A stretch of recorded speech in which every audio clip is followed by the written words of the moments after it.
Hi, this is Teddy, and today you're listening to Bridget Eileen Rivera on Two Broads Talking Politics, part of the Demcast Podcast Network.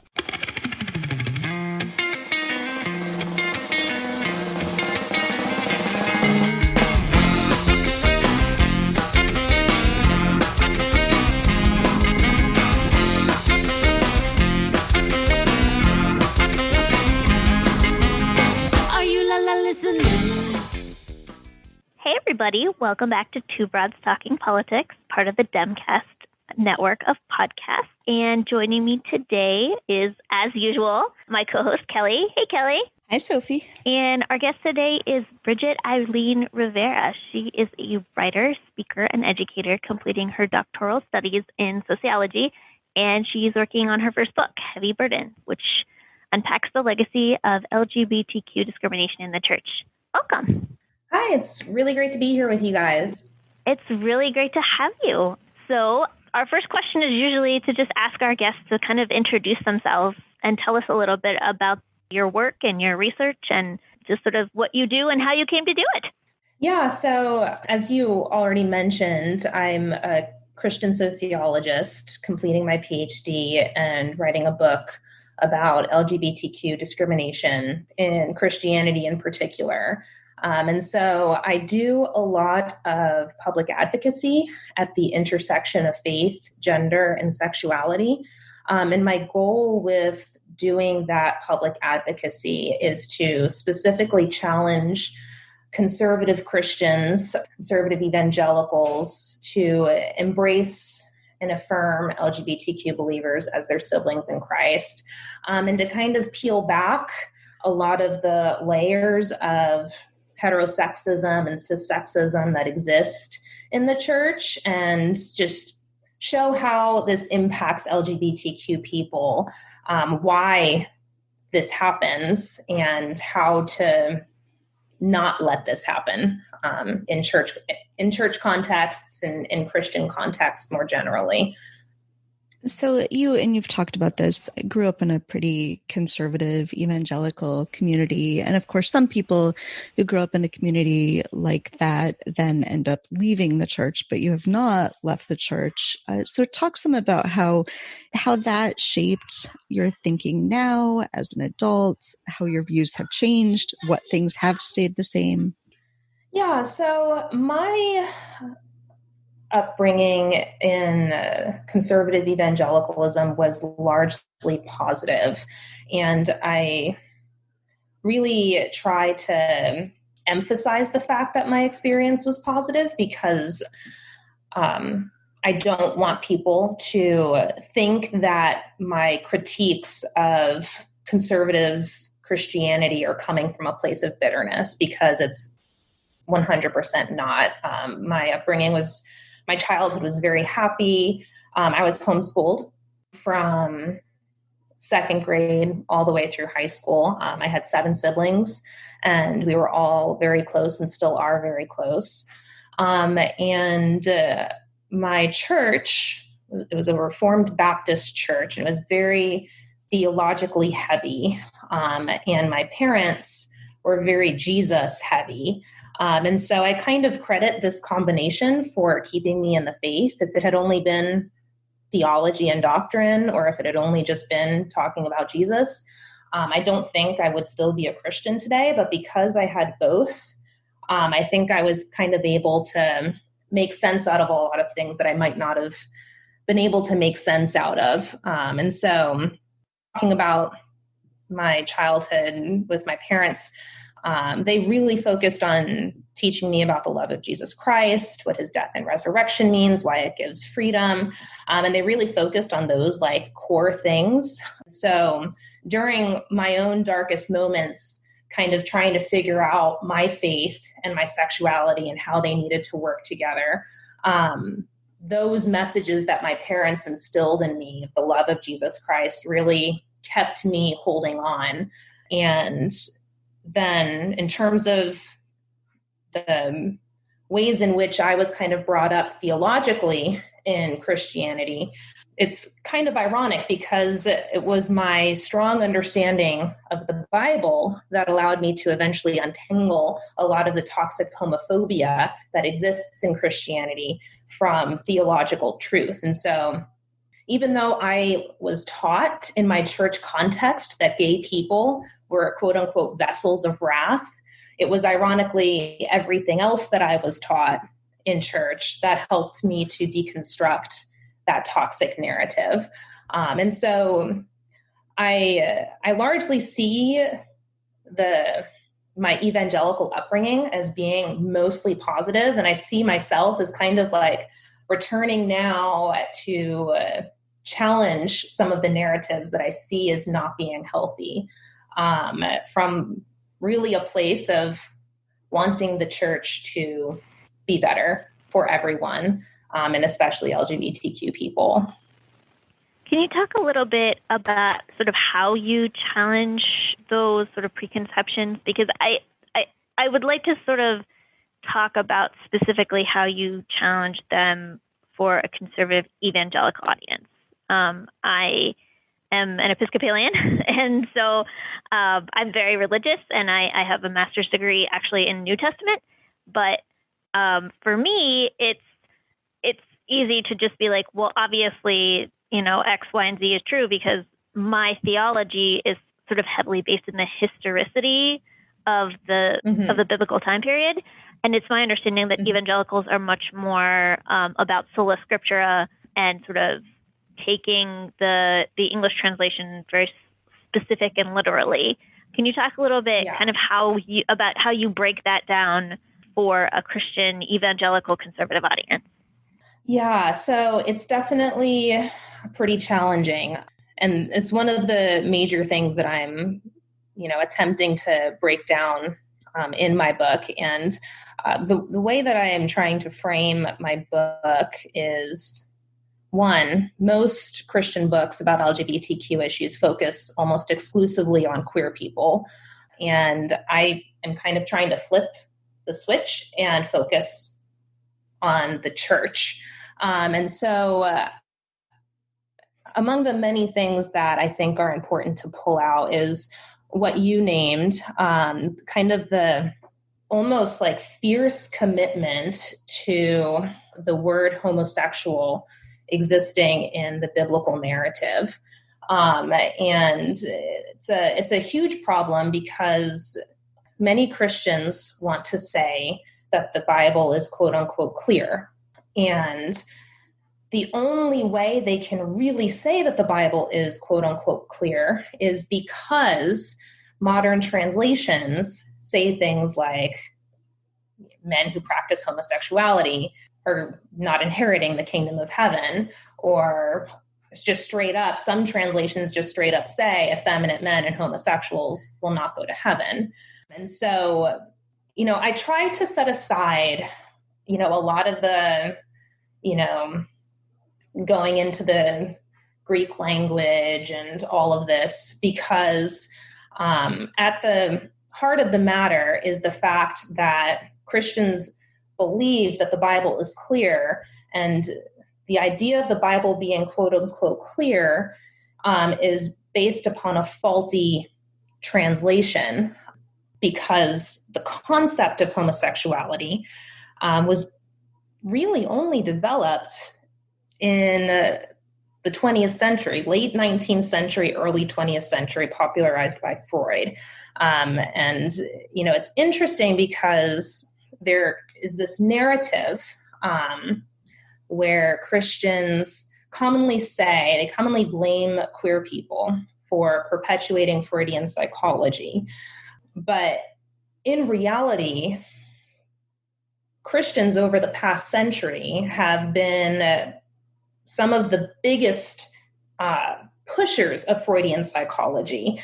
And that has been very detrimental to gay people. And so when we look at when Freudian psychology developed, Freud developed his theory of homosexuality as a sexual perversion.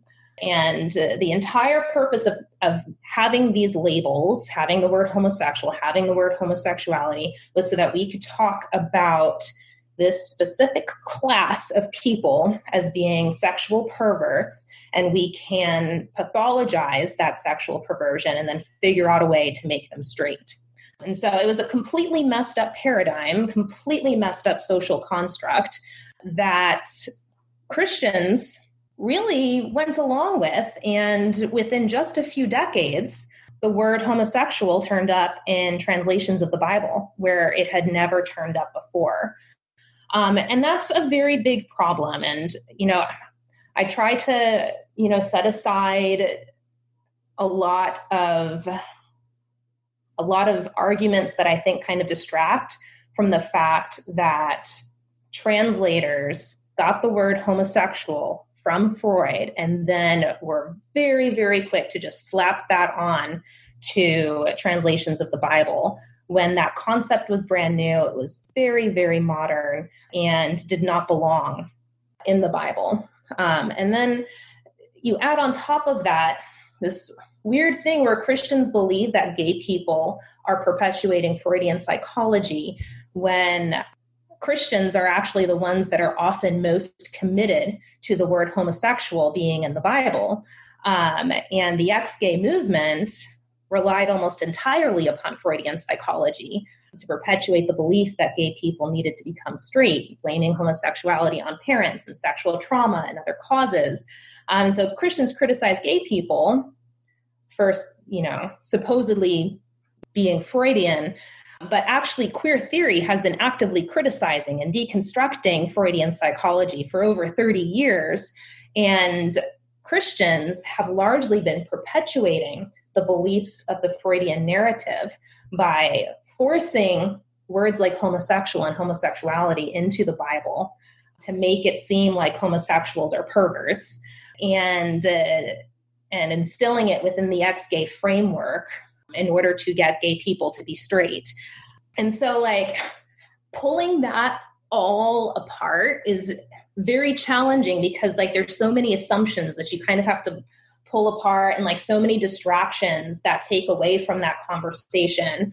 But at the end of the day, it's important to realize that the conservative Christian church has been much more involved in the creation of these harmful constructs than many would like to admit.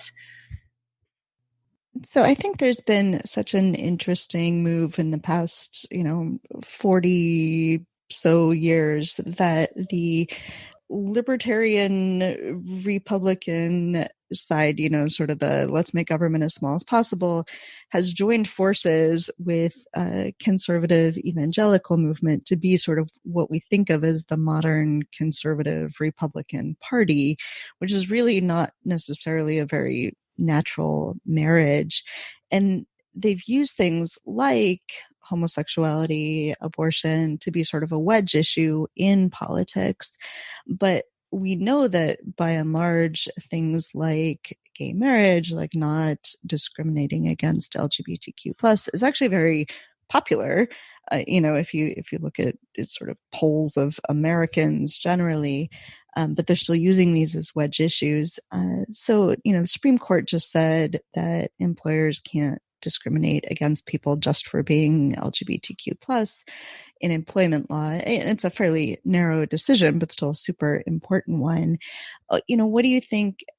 How is the evangelical community going to respond to that? Is this something that that conservatives are going to be able to use to further drive people to polls? What do you think is going to happen around this? I have already seen a lot of hand-wringing going on when it comes to the SCOTUS decision. To a certain extent, there's been a little bit of it that's been largely predictable, a lot of siren calls about threats to religious liberty and, the gay agenda. And, this is, just the next step in tearing down religious freedom. And, that's kind of the narrative that has been perpetuated for a really long time. So it's not surprising to me to see that narrative continuing today, this idea that protecting the rights and freedoms and liberties of LGBTQ people inherently means that the religious liberty of Christians is under siege. And there's a really good article by a conservative writer, David French, that I think does a really good job of deconstructing some of those concerns and showing why religious liberty is really actually stronger than ever in America. And he kind of does a pretty good job of just laying down all of the ways in which religious liberty is protected and has actually been strengthened and reinforced over the past 40 years. I'm encouraged by that because while there's a significant number of people within the religious right that are going to continue to, believe the narrative that gay rights are a threat to religious liberty, I do think that there is a growing segment of Christians and evangelicals who are rejecting that narrative and who are no longer seeing themselves as needing to be in opposition to other people, such as LGBTQ people. And I think David French's article on the true extent of religious liberty in America kind of, I think, details that pretty well. And so while I do think that there is still a very strong and very loud segment of people that still buy into the culture war mentality, still have this idea that, we've got to fight this out and everything is a threat, I think there's a growing segment of people that are starting to listen, that are starting to reject that culture war mentality, that are starting to realize that these things don't have to be at odds with each other, if that makes sense. So we've talked a lot about taking the conservative evangelical community sort of to task for their attitudes towards LGBTQ people. What do you think those of us in more progressive denominations can do to help welcome and affirm LGBTQ people in our churches? Because you mentioned in your description of your upcoming book that religious faith reduces suicidal ideation for most Americans except for LGBTQ people. And I have to imagine that that includes LGBTQ people in more mainline or progressive denominations. So do you have any sort of advice for those of us in progressive denominations, what we can do? I think that one of the big things that would help is just continuing to be available for LGBTQ people that are in process and figuring things out. I think there's a lot of LGBTQ people who are very conservative in their theology and line up on most matters with more theologically conservative denominations. And because of that, they find themselves kind of homeless. Talking about the recent PCA report that came out that was essentially a regurgitation of ex-gay thinking that said that same-sex attraction is a sin and that gay people need to strive to not be gay. When that report came out, I talked to a number of people who are members of the PCA, love everything about the PCA's theology, and just were destroyed by that report. And so what happens in those types of situations is a lot of LGBTQ people feel and do get forced out of these conservative denominations where they feel more at home theologically, but have very specific disagreements on LGBTQ issues and therefore are not able to stay and just kind of find themselves adrift, trying to find affirming churches that where they feel like they belong. And so I think one thing that more progressive denominations can do is, just be understanding of that, and be aware that that's something that's going on, and to just be open to, having LGBTQ people be present that, might not actually be thrilled to be there, but are there because they're just trying to find someplace safe. And I think that's like this, just a big thing that happens commonly. And I talk to many people where that's the case for them. And I think that's, just something to be aware of that's going on. We mentioned that you have a book that you're working on, Heavy Burdens. Can you tell us some about the book? Yeah. So the book is, specifically unpacking the history of LGBTQ discrimination. And I go heavy into a number of things related to that history to kind of try to help people understand how we got to where we are today. One of those things that I go pretty heavy into is kind of what we referenced earlier in the conversation, the formation of the religious right. There's been a ton of stuff that's been written about the ways in which the religious right relied upon the creation of political enemies in order to consolidate together a strong voting bloc. And there's been a lot that's been written about how they used racialized rhetoric to do that. They created, quote unquote, the criminal enemy, by getting tough on crime and calling for law and order. And we know that that was all veiled racial language, and they appealed to racist tropes without using race to, stoke fears about crime. There's been a lot that's been written about how fears about feminism and the destruction of the family and all of that fueled a lot of the fears of the time. But there hasn't been as much written about the ways in which fears about gay people and LGBTQ people more generally fueled a lot of the momentum of the religious right early on and still does today.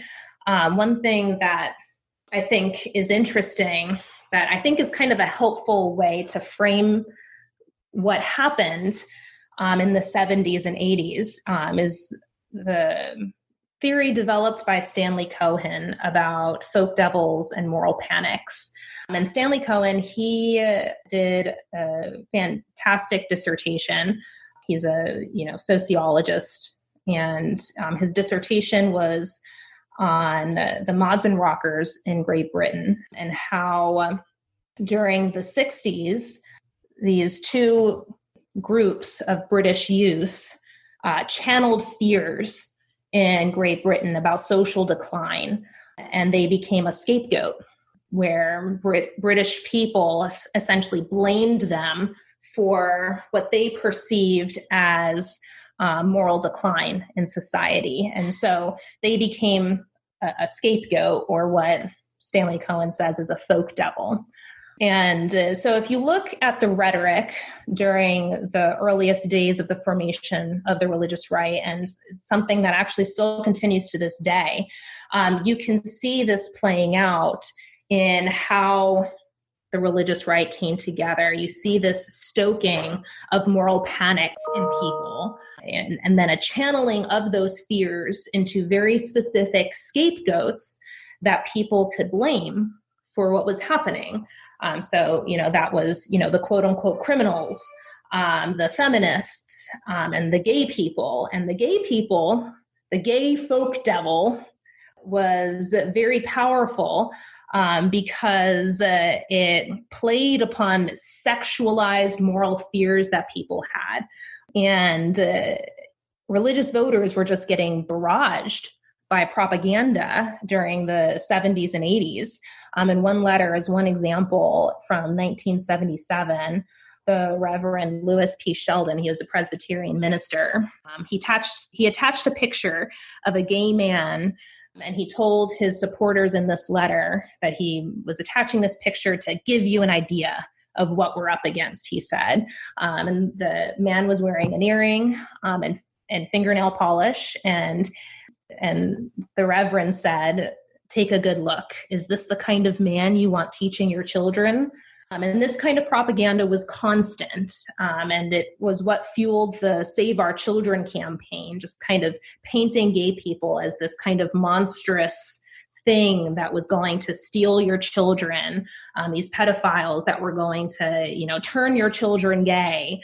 And so what we see happening is political actors intentionally stoked moral panic in people surrounding their sexual fears and gave them gay people to blame, and then told them to fight that by coming out to vote and voting for Republican causes. And so you just see how all of this served to get people aligned in one very particular way and get them to vote along one very particular line of political issues. And gay people were just very central to kind of pushing people in that direction, stoking their fears, and then telling them, okay, vote for Republican causes, and, you will not have to worry about this anymore. How can people follow you, see more about what you're writing and working on? They can follow me on Twitter, my handle @travelingnun, and then also they can find me at BridgetEileenRivera.com, and you can actually sign up for emails. There's also a way to download an introduction to my book at my website. And so if you go to my website, there will be a tab for my book, and you can get a download of the book's introduction. And I'm sure you're looking forward to getting back to the traveling part once traveling is possible again. Yes, very much so.